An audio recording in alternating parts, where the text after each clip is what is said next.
আসসালামু আলাইকুম বন্ধুরা, স্বাগতম আমার আজকের নতুন ভিডিওতে। দেখতে দেখতে আমার মিশরি ফার্মি মুরগিগুলোর বয়স এখন পুরো 3 মাস হয়ে গেছে। বন্ধুরা, মুরগির বয়স যখন 3 মাস হয় তখন একটা বিষয় একদম অবহেলা করা যাবে না, আর সেটা হলো কৃমির ডোজ।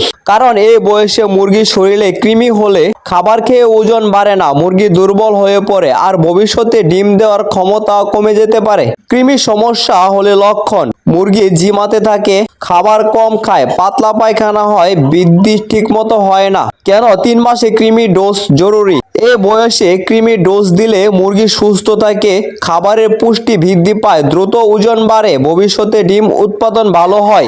মুরগিকে কৃমি ডোজ করানোর আগে সতর্কতা: কৃমি ডোজ সকালে ঠান্ডা আবহাওয়ায় করাতে হবে। কৃমি ডোজ এমন সময় করাতে হবে যাতে করে মুরগি ক্ষুধার্ত এবং তৃষ্ণার্ত থাকে।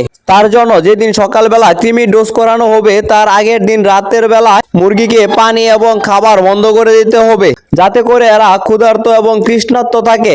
আমি আমার ফার্মি মুরগির জন্য কৃমি ডোজ হিসেবে প্যারাবেট ব্যবহার করেছি। প্যারাবেট প্রতি 1 লিটার পানিতে 1 গ্রাম প্যারাবেট মিশিয়ে মুরগিকে খেতে দিতে হবে এবং এই ওষুধ মিশ্রিত পানি 2 থেকে 3 ঘন্টা চালাতে হবে। 2 থেকে 3 ঘন্টা পর পানি সরিয়ে নিতে হবে এবং মুরগিকে কোনো প্রকার ভিটামিন বা কোনো ওষুধ দেওয়া যাবে না, শুধু সাদা পানি দিতে হবে।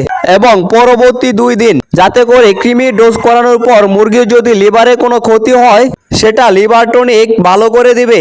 আমি লিভার টনিকের পরবর্তীতে লিভাবেট ব্যবহার করে থাকি। তাই বন্ধুরা, আপনাদের যাদের মিশরি ফার্মি মুরগি বা যে কোনো জাতের মুরগির বয়স 3 মাস পূর্ণ হয়েছে তারা আজই কৃমির ডোজ করতে ভুলবেন না। ভিডিওটা ভালো লাগলে লাইক দিন, নতুন হলে চ্যানেলটি সাবস্ক্রাইব করে দিন আর এমন আরো ভিডিও পেতে পাশে থেকে বেল আইকন চাপ দিন।